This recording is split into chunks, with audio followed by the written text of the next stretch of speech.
Israel is truly a melting pot, and it has been ever since 1948. When the country was founded, its population numbered only about 1,000, some estimates go even lower.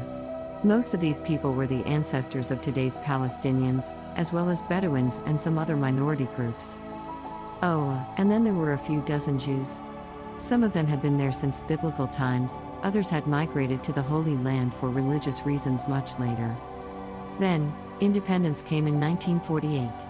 And with it, a population that ballooned practically overnight. Suddenly, this tiny plot of land with no major cities was a country of millions of people.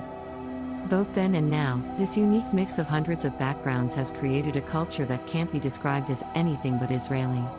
Almost nowhere else on earth is holding a second citizenship or visiting relatives by flying through 5 time zones to a different continent as normalized as it is here.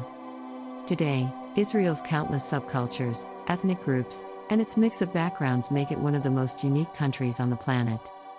From music and entertainment to the many loanwords Hebrew has picked up over the years, the influence of this immigrant culture has been gigantic.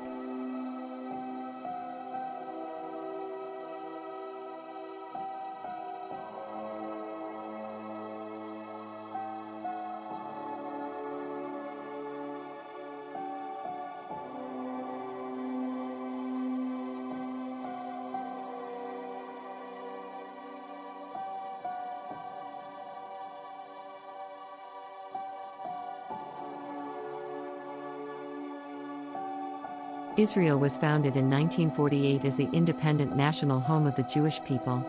So, it was only natural that Hebrew would be selected as its official language.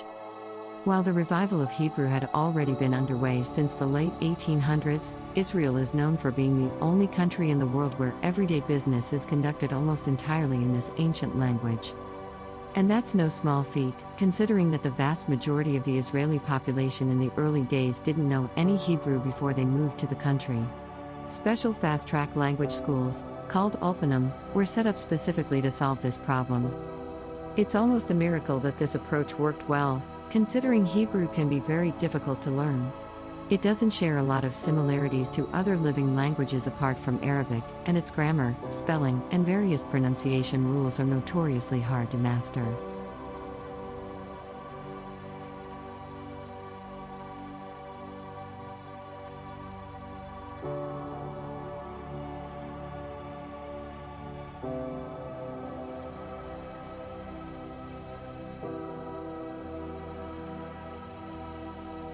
More so than any other place on earth, Israel is famous for being the home to a dazzling number of world religions, all of which call this speck of land their holiest site.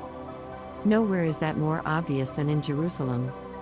At the Western Wall, Orthodox Jews pray barely 5 minutes from one of the holiest places of Islam, the Al-Aqsa Mosque. Christians, too, flock to Jerusalem to see the Church of the Holy Sepulchre, supposedly containing the place where Jesus was crucified and later resurrected. And this is not to mention the countless minority religions that call Jerusalem, and the rest of Israel, their home.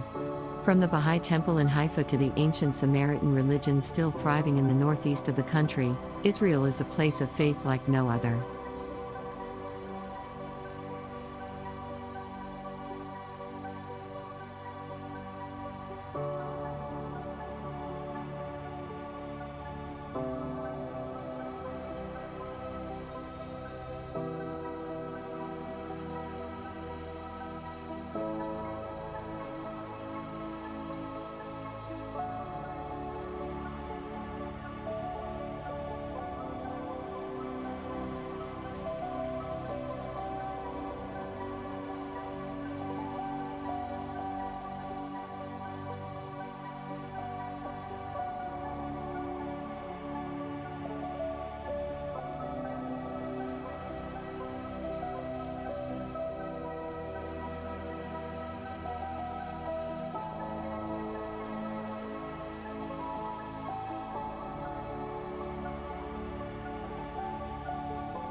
Military forces and conscription of women. The Israeli military forces are one of the most powerful and reputable in the world. Created right after World War II, in 1948, IDF, Israel Defense Forces, are usually considered one of the best trained and well-equipped military in the world. In fact, if we take into account the short history and the number of wars and conflicts it has been involved, it's also one of the most battle-trained armed forces in the world. Israel is also one of the few nuclear powers in the world, making it even more powerful and dangerous. With a small population of only about 9 million people, Israel spends a whopping $20 billion USD each on its military. It's understandable due to its past and present, but it's a huge amount. These huge amounts spent and the investment in technologies mean that Israel invented some of the best weapons available, including Merkava main battle tank, Akseret armored personnel carrier, high-tech weapons systems, the Iron Dome missile defense system, Trophy active protection system for vehicles, and the Galil and Tavor assault rifles. The iconic historic Uzi was also developed in Israel, but it's no longer in use. Continuing on the topic, the Israel Defense Forces are world famous for an almost unique characteristic, the mandatory conscription of women. Due to its small population and the number and size of not-so-friendly neighbors, it's both a question of necessity and equality. This is also a cultural issue. Women participated in combat even before the IDF existed in Israel's War of Independence in 1948. Despite this, the IDF said in 2014 that fewer than 4% of women are in combat positions. Instead, they are concentrated in combat support roles. In general, 65% of Israeli women serve in the army, while 25% opt out on religious grounds. The remainder is exempted for physical, emotional, or marital reasons. Did you know that ICQ, one of the first instant messaging services, was born in Israel? It's true. From its humble beginnings, Israel has transformed to become what some simply call startup nation. Almost nowhere else can you find as many young companies innovating in the fields of IT and computing. From the Intel processor chips that now power everybody's PCs to the Face ID you use to sign into your devices, so many technologies we take for granted were developed in Israel. Oh, by the way, if you've ever seen or used a website created on Wix.com, that's made in Israel as well. This is why the area surrounding Tel Aviv, where the highest number of tech startups are located in Israel, carries the nickname Silicon Wadi. Not only are there hundreds of Israeli companies pushing boundaries here, but plenty of international powerhouses like IBM, Google, Microsoft, and others have set up shop here as well in recent years.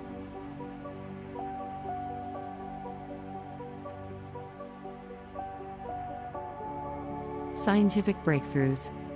It's not just in the growing high-tech industry that Israel has become a surprising leader. It's also been a rising star in scientific research for many years. Already in the post-war years plagued by austerity, this was evident. The country's first president, Chaim Weizmann, was a renowned biochemist who advanced processes in industrial fermentation. In the 1960s, it was an Israeli researcher who discovered THC, the active ingredient in cannabis. The first epilator was also designed and built in Israel. Of course, Israel's long history of conflict means plenty of innovations also came from the military. For example, an Israeli field medic invented what we now call the Israeli bandage, a unique bandaging design that has saved many lives and is now taught to medical personnel the world over.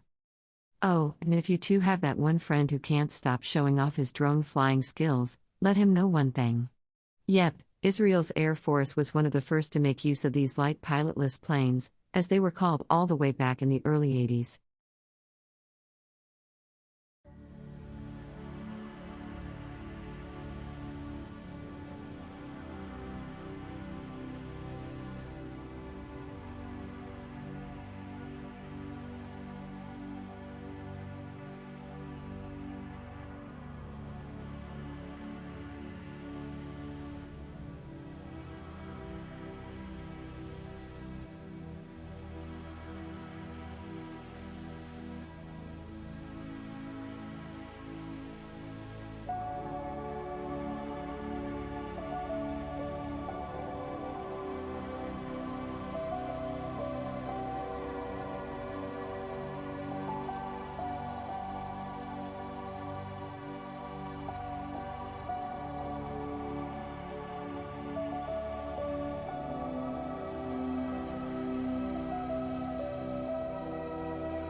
Pandemic leader.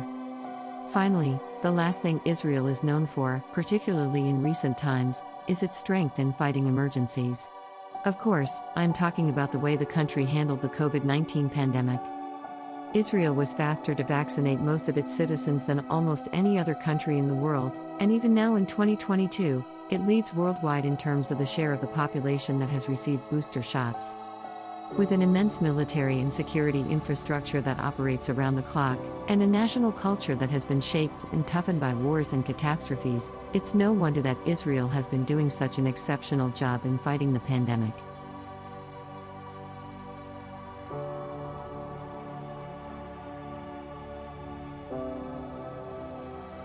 This point is a bit of a controversial topic with many Israelis, but it's true. Israel is known for harboring one of the biggest Russian communities outside of their homeland.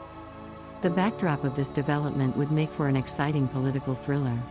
In the 90s, hundreds of thousands of citizens of Russia and former Soviet countries emigrated to Israel. Most of them were Soviet Jews that had been denied permits for passports before the communist regime fell. However, some were non-Jewish Russian or former Soviet citizens that simply claimed to be Jewish for the sake of easy immigration. Non-Jews moving to Israel en masse like this was unprecedented. Some called it an attack on the country's whole identity. Every Israeli citizen of Russian descent quickly became a potential suspect of crime or immigration fraud. As a result of this, there has been a long-standing atmosphere of tension between the Israeli-Russian community and the rest of the population. It doesn't help that Russian Israelis have tended to emphasize both sides of their identity more than the previous generations of Israeli immigrants. They don't tend to Hebraicize their names, for one. And in many neighborhoods in cities such as Haifa, Russian is widely spoken on the street, Russian books are sold in bookstores, and storefronts display text in Russian instead of the official Hebrew, Arabic, English signage. Visitors who come to Israel, especially for the first time, are fascinated by many things about the country, the landscapes, the food, the warmth and hospitality of locals, the list goes on. Something else they're also fascinated by is the fact that Israel is a country based on Jewish traditions, customs and laws. What do Orthodox Jews believe? Orthodox Jews believe in a strict interpretation of Jewish law, halacha in Hebrew, which they think is grounded in the Torah, the first 5 books of the Hebrew Bible, both oral and written, and the revelation made to Moses by God on Mount Sinai. Something that's important to state here is that Orthodox Jews are not one group, rather many subgroups. Arguments rage between them at times, as to how strict interpretation of Jewish law should be. However, they do all adhere to certain core beliefs. As said before, there is a central belief that the Torah was revealed to Moses by God on Mount Sinai, who, in turn, transmitted it to Joshua and the elders. Since then, they believe, the Torah has been passed down in an unbroken chain to the present day. At Mount Sinai, the Jewish people entered into a covenantal relationship with God. This meant, effectively, that God was promising protection to the Israelites if they obeyed the 10 commandments He had given them. Torah min ha-shamayim. They believe that this revelation to Moses was a divine event and that the entire text is the literal word of God. God is one and indivisible, the sole creator, first and last, according to the principles of Maimonides, a 12th century rabbi and scholar who wrote the Guide for the Perplexed.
Religious sites and tourism.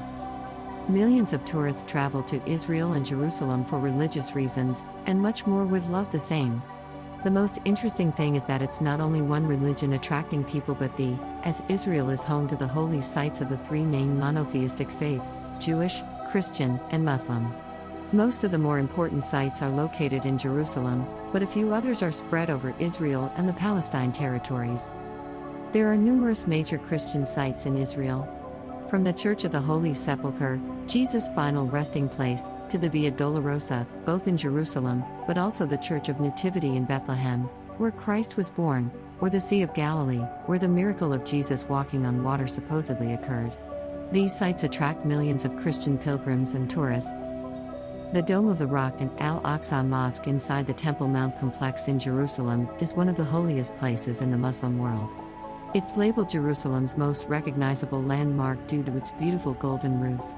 Muslims believe that the rock at the center of the Dome of the Rock is where Muhammad started his night journey to heaven, making it a unique monument of Islamic culture. The foundation stone inside the Dome of the Rock is also the most sacred site in the Jewish faith, but due to restrictions, the Jewish pray in the Western Wall. We will talk about the Western Wall below.